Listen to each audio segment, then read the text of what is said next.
got a call from the newsroom in London saying, can you cover this particular event? And received the fax, and it was the first ever World Congress of Dracula.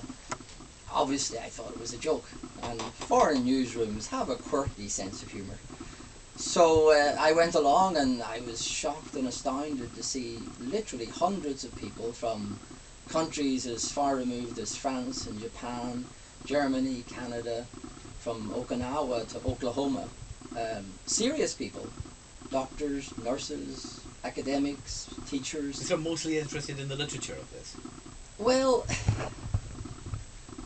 it was an eclectic group of people and an eclectic group of subjects, ranging from energy vampires to the religious connotations of Dracula to the origins of vampires themselves. So it was a very varied program. Well, what are the religious connotations of Dracula?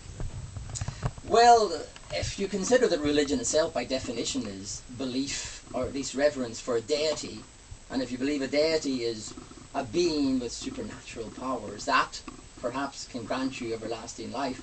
I suppose in some ways Dracula, because of his powers, could be considered a deity, and thus if people go on a pilgrimage and are fascinated and entranced by this character, who's to say maybe in some form it is. And there's a lot of blood involved as well, which is not unusual in religion too. Well, exactly. I think Jesus Christ mentions drink my blood and in effect have everlasting life and come to heaven. Was that in the mind of Bram Stoker, those theological connections? Was that in his mind when he was constructing the story?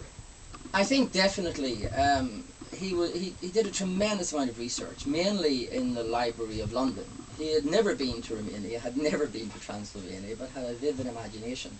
And in fact, many people say that Dracula is based on a fellow called Vlad the Impaler, Vlad Tepes, Vlad Dracul, who was part of an order, the Order of the Dragon in the medieval times, whose single goal was to prevent the Muslims advancing north into Europe.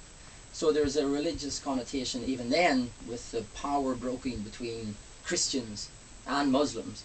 Here's an author who takes one particular character, makes him into Dracula, and it has a religious connotation. Isn't the word Dracula also an Irish word? Tainted blood or dirty blood? It is indeed, and Celtic scholars will say that Dracula, as you say, you pronounce it correctly. Evil blood or bad blood, is an old Celtic word which would have been used in Romania because, of course, the Celts went there before they came to Ireland.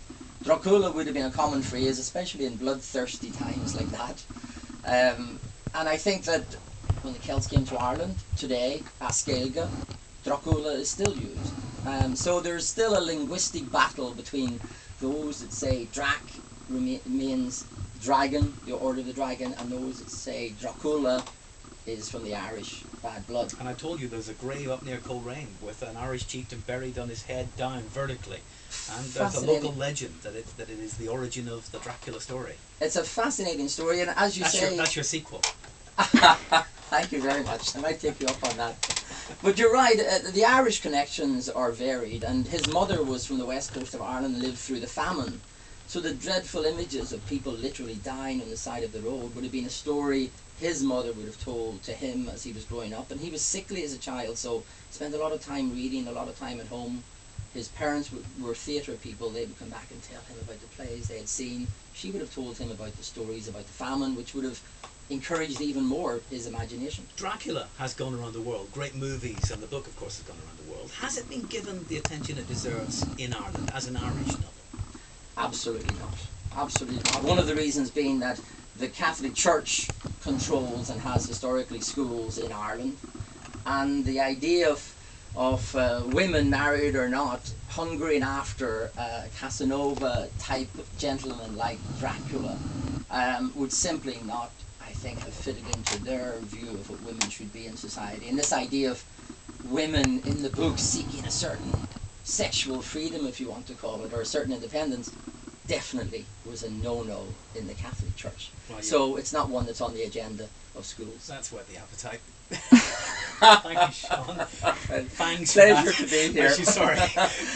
Digging for Dracula is the title of Sean's book. He'll be speaking tomorrow evening at 7 o'clock in the Falls Library. That's exactly the location, isn't it? Exactly. 7 o'clock tomorrow night as part of the West Belfast West Belfast Festival. Thanks a lot. You're welcome. Thanks very much for inviting me, William. Just turned 10 o'clock. 92 to 95 FM and 1341 medium wave. BBC Radio Ulster.